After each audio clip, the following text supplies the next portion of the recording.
Eu estou com o coração fervilhando para partilhar a palavra hoje. Porque é um texto que eu amo, assim. Eu acho que ele é um grande texto que alimenta a nossa fé, sabe? Que abastece a nossa fé. Aquele texto que, sim, que mesmo naquele dia mais difícil, quando lembra, ele tem que fazer diferença, porque ele é tão bom. E eu sempre cito ele aqui, né? Sobre as misericórdias do Senhor que se levanta a cada manhã. Prometo para vocês que a gente vai ler ele agora, e depois no meio para ver, porque eu acho que vai precisar, a gente dá uma respirada, e no final mais ainda. A gente vai ler ele 3 vezes, o texto hoje. Vamos ler juntos a primeira vez. Lembro-me da minha aflição, do meu pesar, lembro bem de tudo, e a minha alma desfalece dentro de mim. Próximo. São 3 em seguida.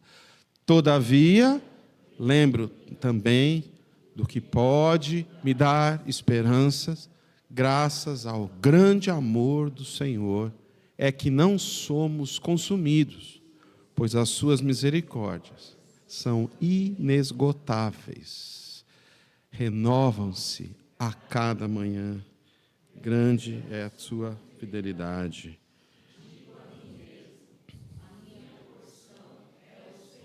Glória a Deus. Glória a Deus. Glória a Deus. Abaixe sua cabeça aí um pouquinho. Obrigado pela tua palavra, meu Pai. Tão antiga, centenas e centenas, milhares de anos. Chega até nós em graça e que ela aqueça nosso coração, ilumine nosso caminho nesse momento e sempre. No nome de Jesus. Amém? Amém, queridos. Amém. Então, eu quero reiterar aqui a necessidade da gente viver os nossos dias sobre essa esperança viva do cuidado de Deus. A gente esquece disso fácil. Não posso falar por você, falo por mim. Eu sou um filhotão do século XXI e bem da verdade é exatamente essa. Bastaria um paciente que não vem na hora marcada e o outro que chega antes do tempo e o trabalho do protético não chega, que eu já piro. Ou quando eu estou vindo para cá e aí pego uma corrida na 23, eu tinha que estar aqui antes do horário. A gente se esquece desse cuidado de Deus absoluto sobre nós. Então eu quero frisar isso nesse sermão. Deus cuida de nós. Os olhos do Senhor estão sobre nós a cada momento da nossa vida. Deus tem cuidado, e essa é uma palavra-chave para a nossa partilha aqui. Deus tem cuidado de nós. Cuidado de Deus. O cuidado de Deus é assim, esse olhar atento, essa mão estendida, pronta. É um olhar sensível, que conhece a necessidade. E tudo isso eu estou falando sobre a minha limitação do meu prisma aqui, humano, de falar sobre cuidado de Deus. Mas é assim que eu vejo, é assim que eu sinto no meu dia a dia. Pode colocar a próxima. Isso aí. Tem uma antes, eu acho, Aninha. Essa palavra cuidado, vocês sabem que eu gosto dessa coisa da origem da palavra, porque eu acho que ela ajuda bastante a gente, né? Ela vem do latim cogitato, que é a reflexão, ou pensamento. Veja de onde vem a palavra. Dessa questão de parar para pensar. A palavra reflexão em si já é uma palavra incrível, porque fala de um anteparo, fala de alguma coisa que está à minha frente que se reflete. Então, essa reflexão e esse pensamento que vai depois na nossa raiz latina aqui, surgir outras palavras como prestar atenção, pensar, como eu já disse, refletir, essa preocupação. Outra palavra que deriva é zelo, atenção para com algo ou para com alguém. Cuidado é tudo isso. Pode colocar a próxima. Então, o cuidado é, sem dúvida, uma das maiores expressões de amor para quem cuida. Quem ama, cuida. Esse é o nosso tema de hoje. O cuidado exige de mim, de você, essa atenção. Mínimos cuidados. Né? A gente que está aqui na frente, que tem às vezes um olhar, né, melhor, está vendo ali uma criancinha ainda lá para fora. Então a gente precisa ter olhar e atenção sobre. Está todo mundo de costa aqui. Aí já pega o diácono Tiago lá, corre atrás lá do Samuca que está indo para fora. Ele nunca fez isso, o filho do Paulinho. E coisas assim. Uma vez eu ouvi, né, uma explicação, por exemplo, entre casais, né, que tem aquele cuidado. Hoje é aniversário dela. Vou comprar orquídea zona, vou pegar um vinhozinho, vou fazer um fundi, a mulher vai chegar.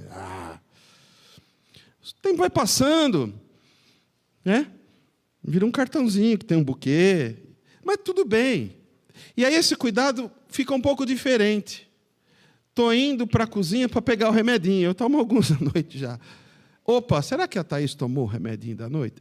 Aí eu lembrei, porque eu estou com atenção, ela não tomou. Pego o remedinho, um copo d'água e põe na cama. Cara, isso é muito mais que a orquídea, o vinho.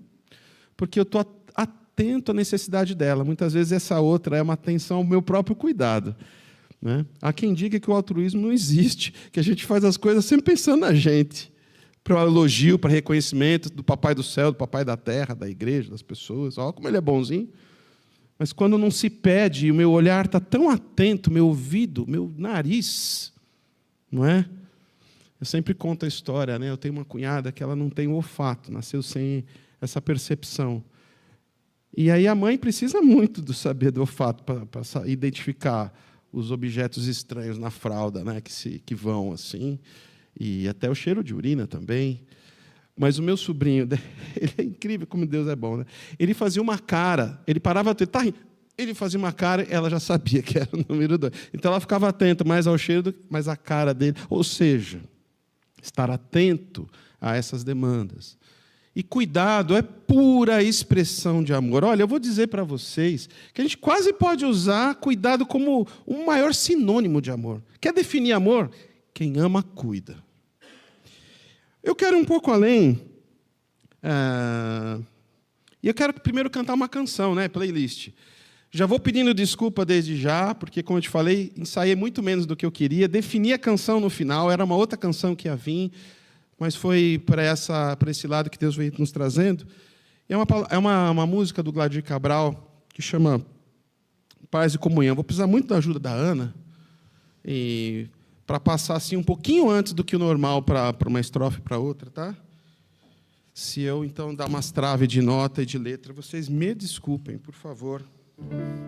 Mas essa é uma canção que eu conheço já de muitos anos e ela expressa esse cuidado que nós devemos ter. E eu vou na sequência falar sobre isso. Do cuidado que nós precisamos ter a começar dessa morada desse pequeno mundo chamado Rubinho, chamado Natan, chamado Ulisses, desse pequeno, grande universo que é nosso coração e a nossa mente, as nossas expectativas, nossa visão do mundo, e também a nossa relação com o próximo e com tudo que está em volta. Existe muita metáfora na canção, e a música é uma poesia, e ela vai falar com você de formas diferentes, mas se deixe levar pela poesia.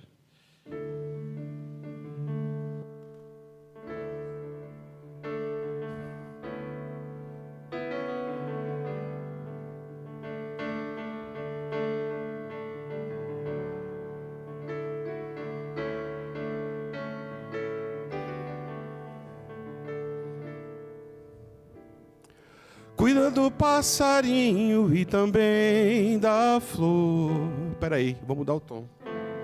Cuida do passarinho e... Vou mudar de novo. Cuida do passarinho e também da flor. Eles esperam pelo teu amor. Faz o teu lar um ninho e do mundo um chão, onde se plante paz e comunhão, para que te cresça a mais viva semente, para que a gente tenha o que colher, para que o pão que venha por nós assado seja... Ai, que bom que vocês estão cantando. Faz uma nova casa na varanda do velho chão. Convida teu irmão para vir morar contigo. Planta paredes novas e abrigo.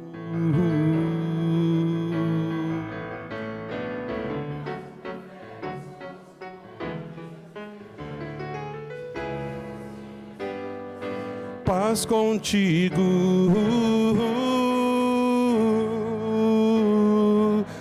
sentido,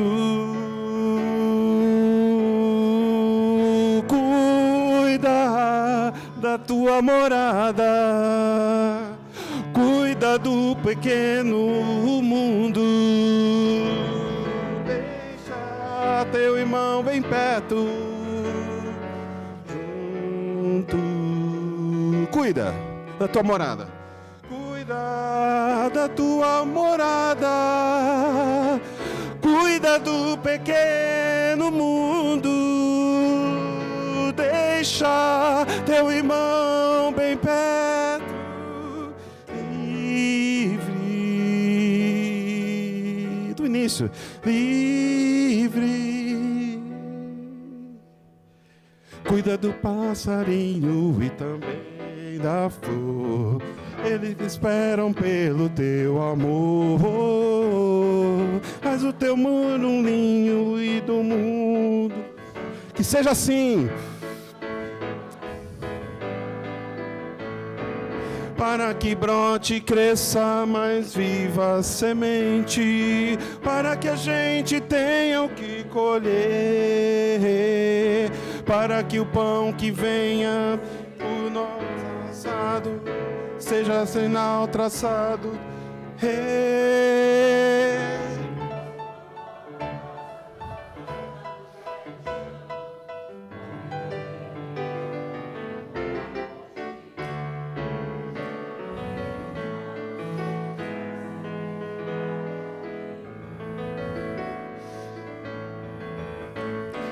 Faz um café gostoso na mesa do teu jardim.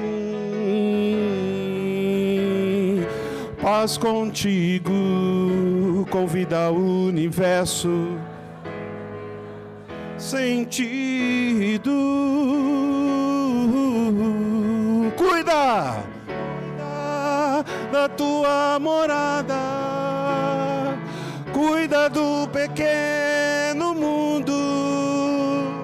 Deixa teu irmão bem perto, lindo.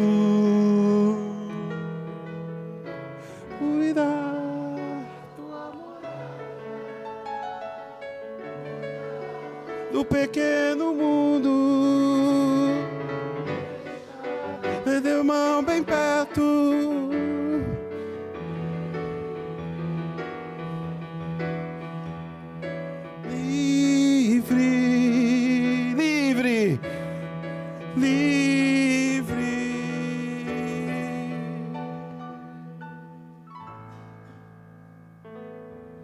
Isso aí, que bonito. Para todos nós.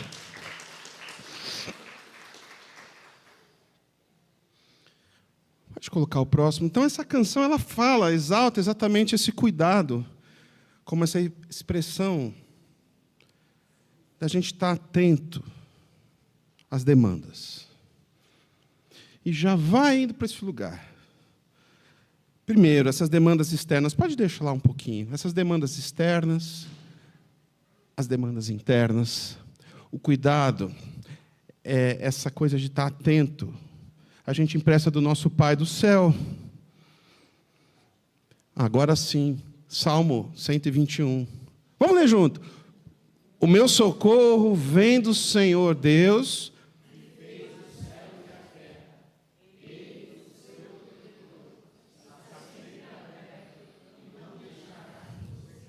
Amém.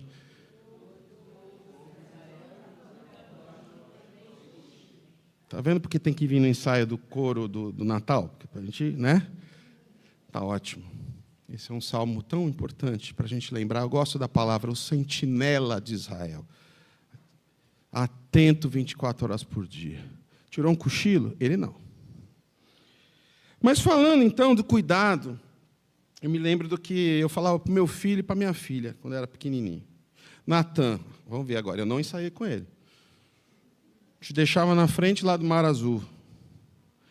E aí já estava naquelas horas que os pais ficam assim, com o coração apertado. Ai, meu Deus do céu. Né? Que vai ser desse moleque lá, sem mim. Aí eu falava, filho, quem que melhor pode cuidar de você mesmo? Fala mais alto. Ah, que bom que ele lembra disso. Porque é verdade. Mas antes ele passava, como um bom filho de pastor, papai do céu, tá certo, filho. Não pode esquecer disso. Ele cuida de nós. O cuidado dele é pleno e sempre.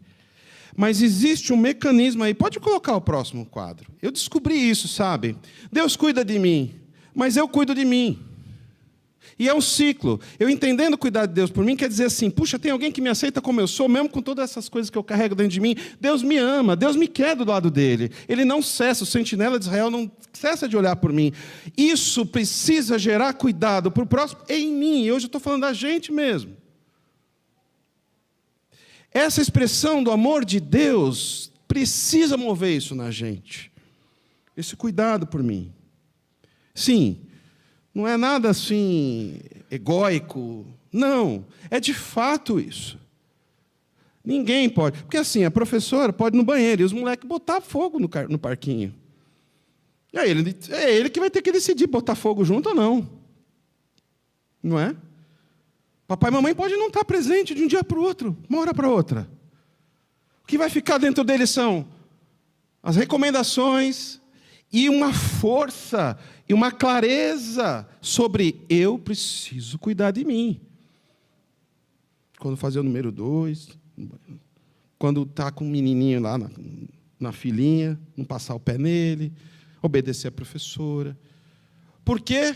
O que acontece se eu subo pelo escorregador? Quem nunca fez isso, né? Mas subo pelo escorregador e tem um menino descendo? Sei lá. Pode ser até, né, uma coisa bem feia. Porque tem consequência. E ele precisa descobrir isso, precisa entender essa clareza. Entende?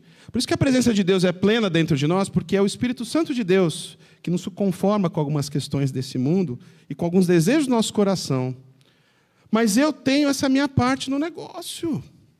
É eu que falo sim ou não. A gente está estudando Romanos lá, isso fica muito claro. Tivemos uma brilhante aula hoje. E domingo que vem a gente continua com o pastor Júnior. Então, esse cuidado por mim mesmo é essencial. Quando então eu passo...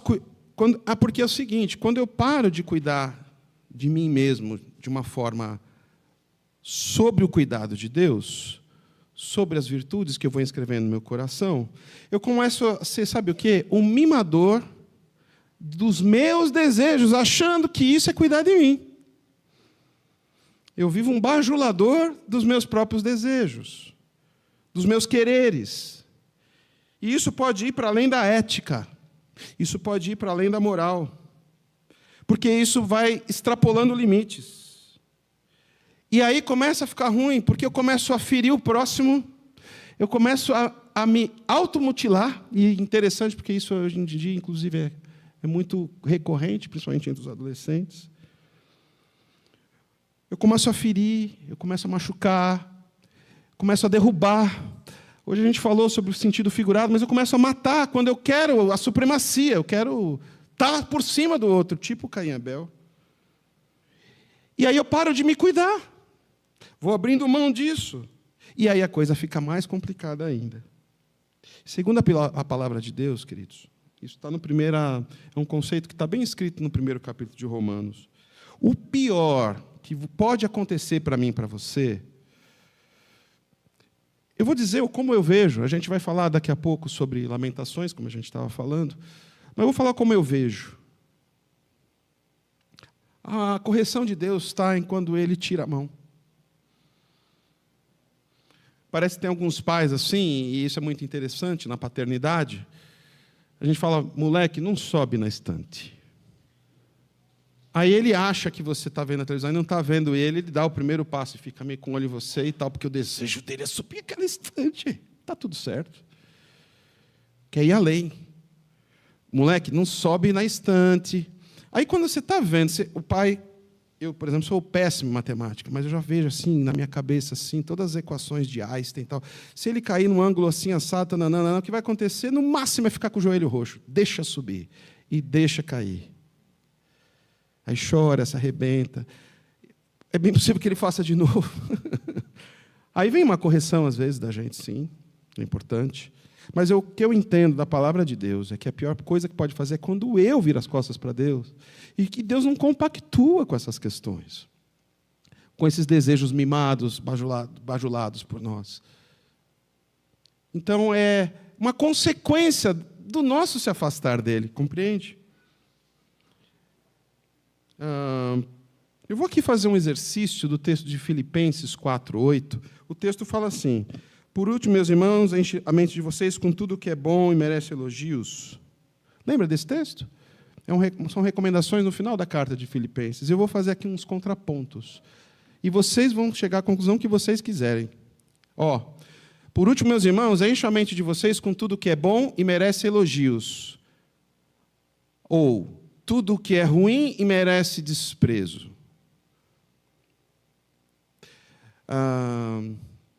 Isto é, tudo que é verdadeiro, ou tudo que é falso, fantasioso, tudo que é digno, infame, indigno, tudo que é correto, incorreto, degenerado, tudo que é puro. Já está passando, né, esses antônimos para vocês. Impuro, corrompido, maculado, para você tem talvez outros significados. Agradável, tudo que é agradável, diz Paulo na lista. Eu diria, e a gente pode dizer, aquilo que é desagradável, aquilo que é amargo.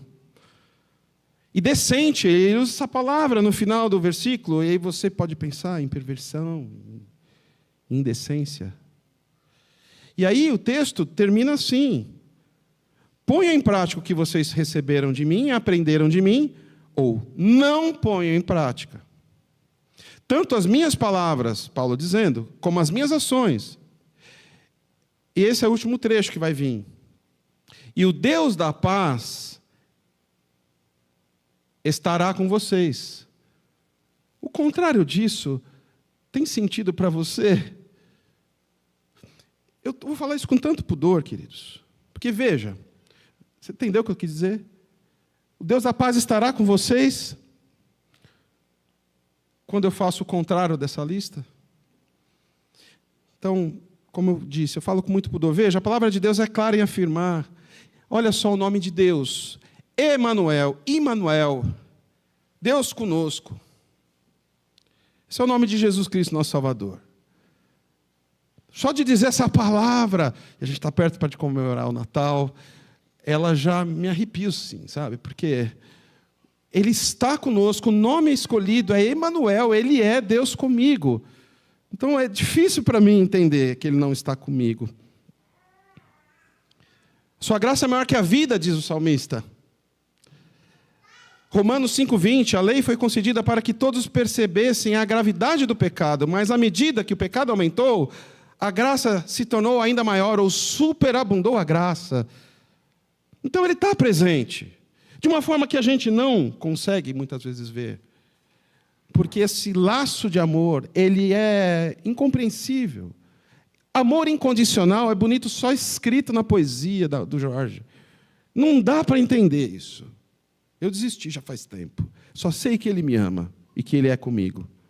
Agora, eu e você sabemos sobre um outro versículo que fala que a consequência, a recompensa, a paga do pecado e do exercício dele e a escolha deliberada sobre ele é a... O quê? É difícil falar, mas está escrito. Morte, separação. Mas é minha escolha. É eu que estou escolhendo viver longe dele. Então note, a resposta a não cuidado, a não cuidar, a não se cuidar, é a aniquilação da esperança, que é a morte. quando não existe mais esperança, quando o pulso não pulsa, quando para. E é muito engraçado, porque a gente tende a achar que está vivo, de repente, com aquilo que parece estar alimentando a nossa vida. Outros ritmos, outros sons, outros gostos, outros cheiros. Pode colocar a próxima, Aninha. Abrir mão do cuidado de Deus é abrir mão do nosso próprio cuidado. Lembra daquele ciclo? Quando eu abro mão do cuidado de Deus em detrimento... Gente, isso é mais antigo... Só não acho que não é mais... Não, é mais antigo que o Éden, pode-se dizer assim. Quando eu abro mão do cuidado de Deus, de me encontrar com Ele na viração do dia, de fazer Ele meu parceiro. A gente estava falando de Enoque, né? De alguns homens assim. Enoque é talvez o mais misterioso. E uma vez os meninos adolescentes falaram assim, vê se tem sentido para você, Natan, ou para o João lá, que eu sei que vocês curtem isso daí. Estava faltando um parceiro para o truco. Ele andava comigo, parça. Enoque andava com Deus, e eu recolhi ele para mim. Esse eu vou levar para fazer a resenha lá em cima. Tem sentido? É bom parceiro de truco, né, filho? Então, quer dizer, note isso, quando houver arrependimento, de coração, tem perdão na parada, tem graça, mas tem que ter arrependimento. Porque Deus não compactua com o pecado. A gente precisa lembrar disso. A gente vai falar um pouquinho de uma expressão muito usada hoje, que é a dissonância cognitiva, que é quando eu destruo um conceito para encaixar outro. A gente é craque nisso, em justificar isso. Mas vamos falar de esperança e vida? Eu não falei que a gente ia ler de novo? Está na hora a gente ler de novo. Eu vou ler aqui. Todavia, lembro-me também do que pode me dar esperança. Graças ao grande amor do Senhor é que não somos consumidos, pois as suas misericórdias são inesgotáveis. Renovam-se cada manhã. Que bom que hoje fez manhã. Grande é a sua fidelidade. A misericórdia de Deus repousa sobre a terra. Digo a mim mesmo, olha lá o cuidado sobre mim. A minha porção é o Senhor, portanto nele eu ponho a minha esperança. Chegou no meio, estou indo para o fim. Eu quero aqui trabalhar com vocês de uma forma rápida, porque a gente podia gastar daqui até o final do ano que vem falando sobre o contexto, por que levou Jeremias a escrever isso. Esse é um texto que a gente fala, ele é meio desgarrado às vezes da gente, porque não tem problema nenhum. Pode lembrar dele, falar, decora ele, faz bem para a fé. Mas é interessante entender o porquê, o que levou Jeremias a falar isso, né? Então, eu vou fazer um super resumão aqui. Pode colocar o próximo, de Lamentações de Jeremias. Esse é um texto que relata o período mais sombrio, talvez, eu acho que mais do que no ano 70, por conta das contingências, de como era mais primitivo, as guerras, etc., como eram mais cruéis, talvez, as pessoas, mas, enfim, a crueldade está no coração do homem desde sempre, mas é um relato profético, aliás, um relato concreto do que foi profetizado, da destruição de Jerusalém pela Babilônia, sobre a tutela e o governo de Nabucodonosor, que na história bíblica e na história secular é conhecido como dos piores reis e tiranos sanguinários, impiedosos, etc. É uma história que se vem, pode colocar a próxima lá, de 586 a.C. A destruição que se viu, a assolação sobre essa cidade, não se tem nos anais. Ela foi aniquilada, ela foi saqueada, foi destruída. Tem um detalhe, qual que era o maior símbolo de Jerusalém construído lá? O Templo de Salomão. Icônico, arquétipo de poder, mas principalmente, aí que está, deveria ser, da presença de Deus como grande rei. Jerusalém era conhecida como a cidade do grande rei. E ela foi destruída. Ela foi saqueada.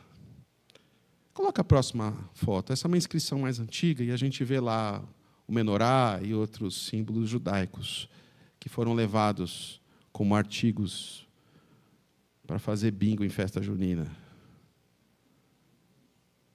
Porque eles foram caçoados. Assim como Jesus, rei dos judeus. Foi terrível o que aconteceu ali. Os melhores homens foram levados como escravos, foram cativos para a Babilônia. E aí, sobre esses escombros, sobre esse arraso, sobre essa terra arrasada, poucos sobreviventes ficaram, e eles iam morrendo, porque não tinha água e comida, e não tinha quem buscasse isso mais. Eles ficaram feridos, destroçados. Gerações foram mortas. Deus havia enviado profetas, inclusive o próprio Jeremias, que é indicado como autor do texto, anos antes, alertando o povo para terem cuidado. Cuidado. Do jeito que eles viviam. Abdicando da fé, dos preceitos do Senhor, vivendo sem cuidado e sem zelo, sem reflexões, só vivendo, só tocando o barco com aquilo que se deseja. Os valores que sedimentavam a sua história, os patriarcas, a identidade que de fato existia sobre eles, como povo de Deus, como menina dos olhos de Deus. Eles viviam sobre isso. Só que uma grande mistura com a cultura, principalmente a do Egito, olha onde eles foram voltar. É isso que faz quando a gente para de se cuidar, a gente dá passos e passos para trás. Como diz a palavra, um abismo grita por outro abismo.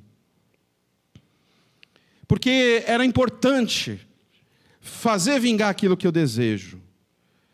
Se você lê Juízes, Crônicas, Reis, quase sempre a mesma história. A inveja sobre o trono, a questão do jardim, do outro, ser melhor que o seu. Mas, especialmente, os casamentos. Porque se casar com alguém de outra cultura, por isso que Deus deixava claro para isso não acontecer, significava, então, abdicar de Yahvé e se dobrar diante dos deuses do Egito, de Moloque, etc. Eu acho que é muito longe e muito pequena a comparação que eu vou fazer, mas é você deixar de estar esse domingo aqui e estar em qualquer outro tipo de lugar, adorando qualquer outro tipo de coisa, em nome daquilo que você deseja. Eu abro mão. Só que é interessante, porque aqui eu estou trazendo para você um exemplo muito prático e, assim, meu ponto de vista, talvez até meio fantasioso, mas a gente faz isso muito rápido, sorrateiramente, sobre páginas de celular, sobre pensamentos, tantos bons gatilhos, e hoje tem assim uma vasta referência para isso. Então aí tinha esse culto ao prazer, esse hedonismo. Parei de me dobrar diante de Deus e comecei a se dobrar diante de mim mesmo, onde o maior cuidado é fazer prevalecer, bajular e mimar os meus desejos. Pode colocar a próxima. Abrir mão do cuidado de Deus e a sua bênção. Bênção é outra dessas palavras que a gente pode estudar até 2033, porque não é fácil de definir, mas fique com, acho que talvez a melhor que eu conheça. É a porção de Deus em algo. É um pedaço de Deus naquilo. Então, eu deixo de ter a minha vida marcada pela presença de Deus, da bênção de Deus. Ou seja, abrir mão da companhia de Deus, como eu já falei ali atrás, em detrimento dessa minha própria companhia. Como diria o Roger, nos anos 80, eu me amo, não posso mais viver sem mim. Um dia o Tiago pode cantar essa na playlist aqui, né? Minha cara dele. Então quer dizer que essa soberba de se entender como indestrutível, intocável, porque somos a menina dos olhos de Deus, não tem ninguém que prevalece sobre nós. E toco o barco mimando os meus desejos, bajulando aquilo que eu desejo. Eu sou a preferida entre as nações. Mas mesmo diante da vida que escolheram, então isso vai começando a cair por terra, porque eles são absolutamente humilhados. O maior símbolo cai por terra. A fé é saqueada, o templo é profanado.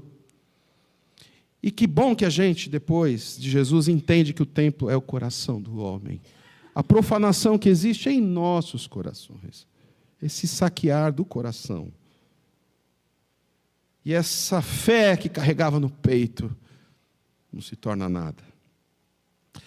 O próprio Jeremias, esse que escreveu esse texto que a gente leu aqui, ele é reconhecido como o autor desses textos. Ele mesmo foi perseguido, sabia? Por conta da voz profética. Ele avisou. E, na verdade, era Deus avisando. Eles perderam essa proporção do que significava o profeta, aquele que fala em nome de alguém, e no caso é o nome de Deus, o nome de Yahvé. E eles ridicularizavam a Jeremias. Imagina que vão ser destruídos. Imagina que isso vai acontecer com a gente. Exatamente o mesmo mecanismo de que, quando eu vou para cá e vou para lá e bajulo o meu desejo, fala, não, vai ficar tudo bem. Então, a prática da corrupção moral, social, da idolatria, provocaram, então, esse declínio espiritual da nação de Israel, da Judeia. As associações com os poderes políticos. Já viu essa novela em algum lugar? Na história da humanidade? Do nazismo, a Mao Tse Tung, etc. Ele advertiu, sirvam ao grande rei, se mantenham no amor a ele acima de todas as coisas, como dizia lá atrás as leis. Mas não.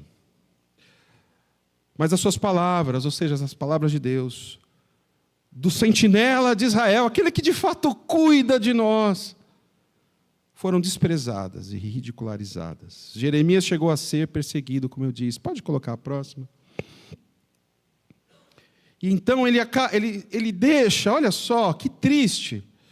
Olha, eu não sei vocês que são antigos de igreja, já devem ter ouvido um apelido que dão para Jeremias, mas de tão mau gosto. É o chorão. Para com isso. Tem que ser muito homem para chorar. É pejorativo, para mim sempre foi assim. Acho que eu ouvia com alguns desdém nos púlpitos isso. O profeta chorão. Não, não é isso não. Porque ele se torna, de profeta, o alvo dessa destruição. Ele vira, então, alguém que registra essa destruição, porque ninguém tinha forças mais para isso.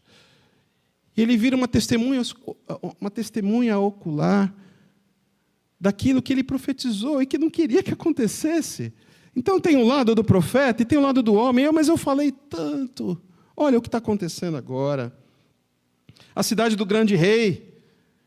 A saber isso, aí está a grande questão, e eu vou voltar aqui para a gente. Conhecida como a cidade do grande rei. O problema era esse. Desde lá, eles acreditavam que o grande rei ia vir com as pompas de um Nabucodonosor, e depois, mais para frente, de um César, e depois, até hoje, de um grande general, talvez judeu, 10 estrelas, grande, forte, num cavalo, passando por cima de tudo. Não foi assim. Estamos para adentrar a dezembro para lembrar. Não foi assim. Ele não era desse jeito. Ele era muito parecido com... Aliás, ele era como um dos menores da Judéia. Não tinha um traço de formosura, não tinha onde reclinar a cabeça.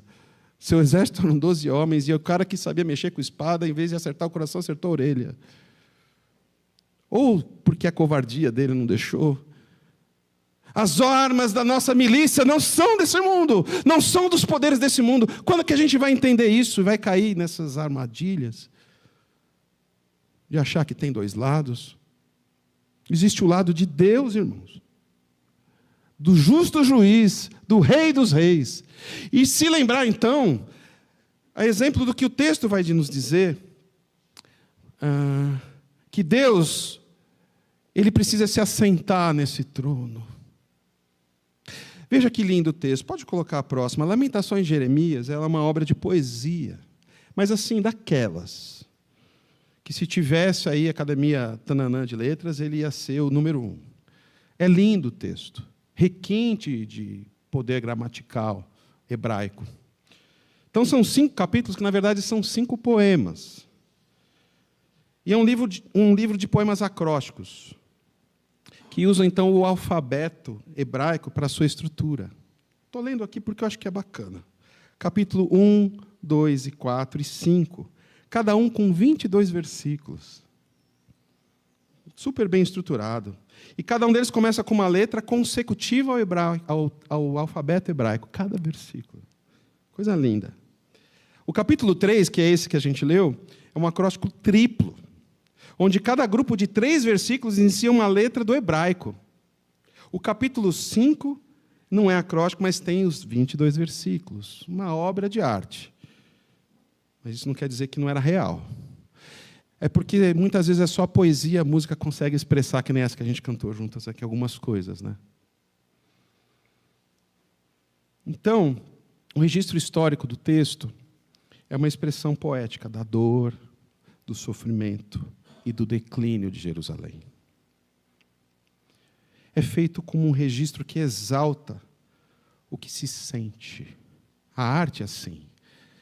A palavra parou e eu expresso através de um acorde, de uma melodia, de uma poesia, algo que só assim eu consigo expressar.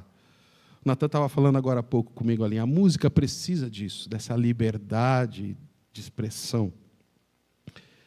Mas é também um documento para deixar para a posteridade, para não se esquecer.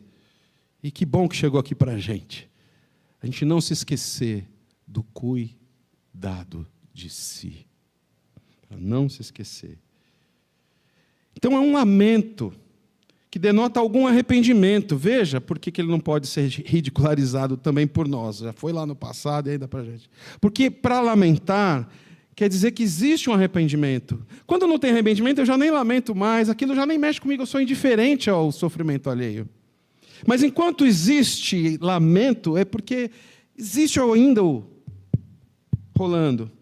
E se tratando do Deus de Israel, o profeta sabia que o arrependimento demonstra uma total condição de humildade, de saber quem é Deus, de quem se trata Deus e de quem sou eu.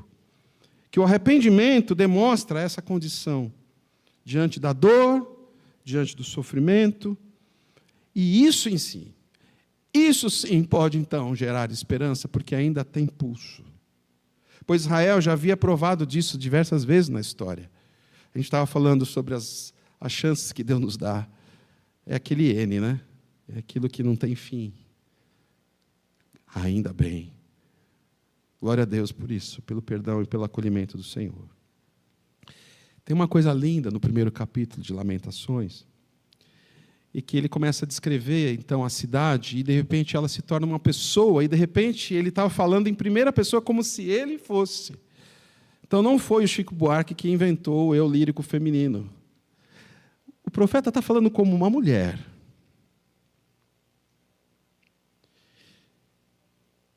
Ele fala assim: ela chora a noite inteira, as lágrimas correm pelo seu rosto. Dos seus antigos amigos não ficou nenhum para o consolar. Todos eles traíram e agora são inimigos dela.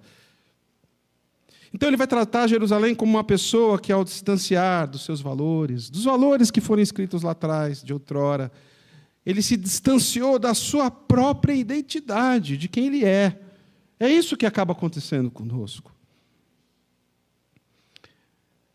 Como eu falei aqui, né, que era reservado aos patriarcas e que vai chegar até o Éden. E aí está a nossa origem, de todos nós. Por isso que é um texto meu e seu também. Sobre cuidado. Até chegar no Deus Criador, da onde saiu todos nós. Mas Jerusalém é um lugar, certo? Se você for olhar no mapa, geograficamente, ele tem ali uma dimensão. Outro dia eu estava vendo sobre aquele pedaço de terra tão cobiçado há tantos e tantos séculos, assim como a faixa de Gaza. Gente do céu. Se eu juntar alguns Maracanã, já dá aquilo ali. Mas é um pedaço de terra, que abriga um povo, famílias, da mesma origem. E se a gente aprofundar a metáfora do profeta, a gente vai encontrar nossos corações. Lembra que os nossos corações são como Jesus explicou, como terra que abriga a boa semente? Pedaço de terra, cidade, coração, cada um de nós. Nossos corpos segundo a revelação de Deus no Novo Testamento, representa essa morada que a gente cantou junto aqui. Esse pedaço de terra, esse pequeno mundo, onde estão os passarinhos, está o café, etc., esse jardim, começa dentro de nós. Passa para o nosso lar. Passa para aqueles que a gente abriga, como a gente viu agora há pouco o Edson lá. Veja, Celinha e Edson, Tiago, falando dos nossos prés. Eles foram primeiro acolhidos no coração. Uma demanda, uma atenção à necessidade, e eu falo um sim, e meu coração vira casa. Meu coração, que é casa de Deus, não vai caber outros. Se cabe Deus, entende? Casa de Deus, isso.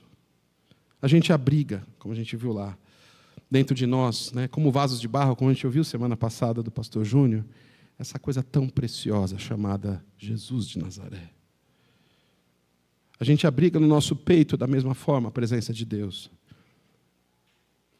E abriga aquele que amamos e aqueles que a gente escolhe amar. Porém, o texto se revela, nos mostra que Jerusalém ficou vazia e destruída e assolada. Assim pode ficar o nosso coração também, quando a gente deixa de se cuidar, deixa de cuidar do cuidado com Deus, deixa de cuidar da gente. Fica como terra arrasada, que é uma figura de linguagem muito interessante, né? Que é um lugar destruído, um lugar onde não tem esperança, é um lugar onde não bate mais. Os inimigos, diz o texto de Lamentações 1, 10 e 11, os inimigos levaram embora todas as suas riquezas, tudo que era mais precioso. E a gente vê isso acontecer em tantos lares, a começar dos nossos cônjuges, a começar de filhos e amigos, que é o que a gente tem de mais precioso, você concorda comigo? Essas diferenças, a bajulação dos nossos desejos, vai levando e saqueando e levando embora, e vai deixando terra arrasada dentro da gente. O povo de Deus, de Jerusalém, estava andando gemendo, procurando o que comer, diz o texto. Eles trocaram suas riquezas por alimentos para poder continuar a viver. A cidade diz, olha como eu disse, na verdade quem fala é o profeta. Ó Senhor, olha para mim e vê a minha desgraça. Pode colocar o próximo. Então, quem ama, se cuida. E Deus cuida de mim. E se Deus cuida de mim, eu me cuido. Talvez dê para entender o quanto que isso, às vezes, é uma coisa contraditória, essa coisa tão do nosso tempo da autossabotagem, do quanto a gente se sabota, se embrenhando em um monte de coisa e gastando o nosso tempo, dinheiro, energia com tantas e tantas coisas, e a nossa saúde vai indo embora, e a gente não se cuida, e a gente não dorme direito, a gente não come direito, e a gente não faz o que precisa fazer, a gente vai se sabotando, porque a gente vai perdendo a relação do cuidado, da conexão do Pai, e a gente vai deixando de se cuidar. E, como eu já disse aqui, esse tema, esse processo ele é sorrateiro. E ele vai se inscrevendo dia a dia, por conta do descuidado, da desatenção. Como eu falei para vocês, essa questão da dissonância cognitiva, que é essa coisa de desconstruir um valor para encaixar outro. Puxa, eu comecei a fumar, mas é bom que o cigarro ele me tira o estresse. Olha, eu estou usando muitas as redes e estou usando muita tela, apesar do meu vício, né, em dopamina, e eu estar sempre ligado. Isso é bom, porque assim eu não fico pensando em outras coisas e sai as complicações. E eu estou vendo aqui coisas boas, estou vendo sermão. É verdade, a gente não precisa ver tanto sermão assim, pelo telefone. Não precisa ver tanto... aquele Rios, cara, ele é assim... Eu sei que vocês veem, às vezes, mas tem uma hora que eu falei, nossa, o que eu vi primeiro? Eu já não lembro mais, né? Pela rapidez da informação, e isso vai sugando a gente. A dopamina não se forma assim, de um rio para o outro, não. Demora, isso vai, de fato, trazendo vários males, a começar da nuca e das que já aumentaram significativamente os diagnósticos de hérnia cervical e lombar. Além disso, tantas e tantos outros males. A gente vai destruindo, então, nossos valores para encaixar outros. Isso fica dissonante. Mas a gente precisa aprender a cuidar de nós. Vou chamar aqui o grupo. Mas a gente precisa lembrar que Deus cuida de mim. E eu vou ler mais uma vez, como eu falei, e terminar. Eu me lembro de tudo isso, e a minha alma chega a desfalecer dentro de mim. Porém, eu lembro-me também do que pode me trazer, que o que pode me trazer, graças ao grande amor do Senhor, é que não somos consumidos, pois as suas misericórdias são, olha que palavra, inesgotáveis. Não desiste. Você vai estar esgotado, você já não se aguenta mais. Você chega a Deus, estou aqui, eu de novo, pedindo perdão pela mesma... Não canse, porque as misericórdias são inesgotáveis. Renovam-se a cada manhã. Grande é a sua fidelidade, grande é o seu amor por mim, grande é o cuidado de Deus por mim.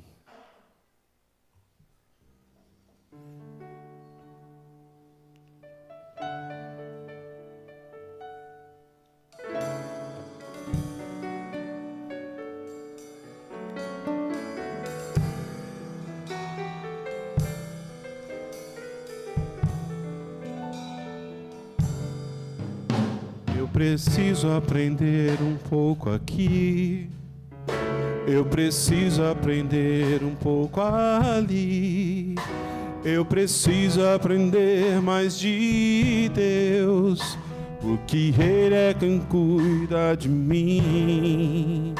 Se uma porta se fecha aqui, outras portas se abrem ali. Eu preciso aprender mais de Deus, porque Ele é quem cuida de mim.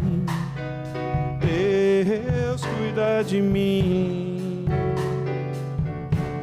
Deus cuida de mim. À sombra da sua casa, Deus cuida de mim. Eu amo a sua casa e não ando sozinho, pois sei. Vamos ficar em pé? De mim, Deus cuida de mim. À sombra das suas asas, Deus cuida de mim.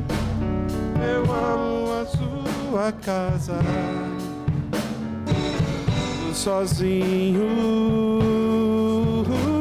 pois sei, Deus cuida de mim. Se na vida não tem direção, é preciso tomar decisão. Tem que me amar e Ele quer me dar a mão. Se uma porta se fecha aqui, outras portas se abrem ali. Eu preciso aprender, porque eu sei que Ele cuida de mim. Deus cuida de mim. Deus cuida de mim. À sombra das suas asas, Deus cuida de mim. Eu amo a sua casa e não ando sozinho. Não estamos sós. Não estamos sós. Nunca. Jamais. Cuida de mim. A sentinela de Israel não tira um cochilo sequer. Cuida de mim. Deus cuida de você, meu irmão. Das suas asas, Deus cuida de mim. Eu amo a tua casa e não estou sozinho. Estou sozinho, pois sei, Deus cuida de mim.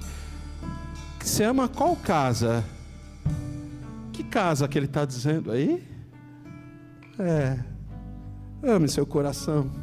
Se cuide, porque Ele tem cuidado de nós. Eu peço então que a graça do nosso Senhor Jesus Cristo nos lembre disso. Jesus é o cuidado máximo de Deus por nós. Máximo, o próprio Deus encarnado sobre o nosso cuidado. Que o amor de Deus Pai, que cuida de nós, e a presença dEle, que é o Espírito Santo, conduza teus dias, conduza a nossa vida, hoje, essa semana, e para sempre, até Ele voltar.